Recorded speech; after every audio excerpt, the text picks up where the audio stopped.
तभी उसे एक घर की खिड़की से एक औरत सोती हुई दिखाई देती है। वह चुड़ैल उस घर में घुस जाती है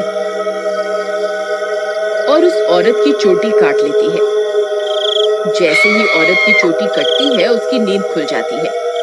हे भगवान, ये चुड़ैल अंदर कैसे आ गई? हाय, मेरी चोटी कहाँ गई? अरे मर गई रे, इसने तो मेरी चोटी ही काट ली। तभी वह चुड़ैल उसकी चोटी को लेकर वहां से उड़ जाती है। तभी वह औरत उसका पीछा करती है, लेकिन वह चुड़ैल अंधेरे में कहीं गायब हो जाती है। तभी उसका पति भी उसके पीछे पीछे वहां आ जाता है। क्या हुआ मीना, तुम अचानक इतनी रात को यहाँ क्यों भाग कर आ गई?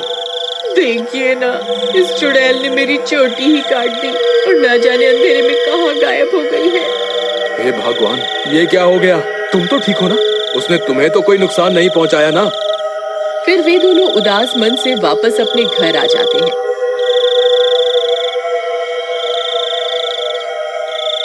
अगले दिन सुबह होने पर मीना की चोटी कटने की बात पूरे गांव में फैल जाती है। सब लोग उस चुड़ैल के बारे में बातें कर रहे होते हैं। फिर भीमा को अपनी पत्नी की फिक्र होती है, तो वह अपने घर की ओर चल देता है।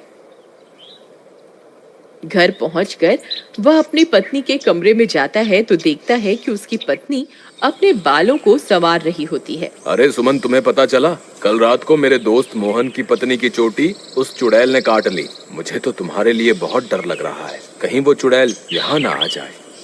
अजी, हमें घबराने की कोई जरूरत नहीं, आप डरिए मत, मुझे कुछ नहीं होगा। सुमन, तुम्हारे बाल तो दिन ब दिन लंबे ही होते जा रहे हैं। पहले तो ये इतनी तेजी से नहीं बढ़ रहे थे, ये अचानक से इन्हें क्या हो गया?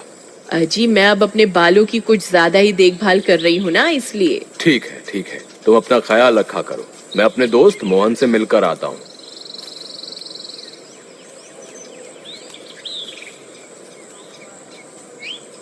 अरे भाई मोहन, तुम कैसे हो? भाभी के बारे में पता चला, सुनकर बहुत दुख हुआ। क्या बताऊं भीमा भाई, जब से मीना की चोटी कटी है उसका तो रो रो कर बुरा हाल है। और बताओ, सुषमा भाभी तो ठीक है ना?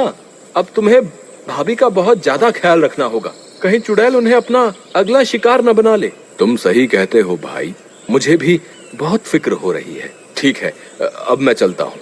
तुम अपना और मीना का ध्यान रखना। फिर इतना बोलकर भीमा वापस अपने घर आ जाता है।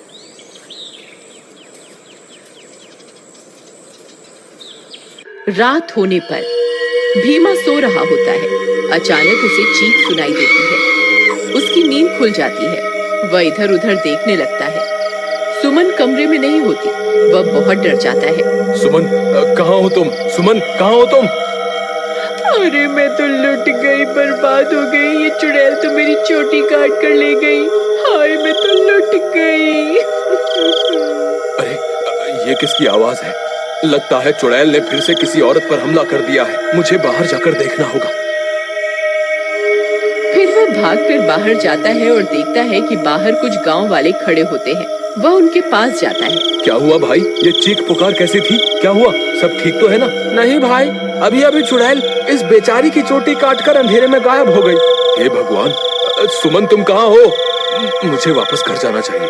फिर वह वापस अपने घर की ओर दौड़ पड़ता है।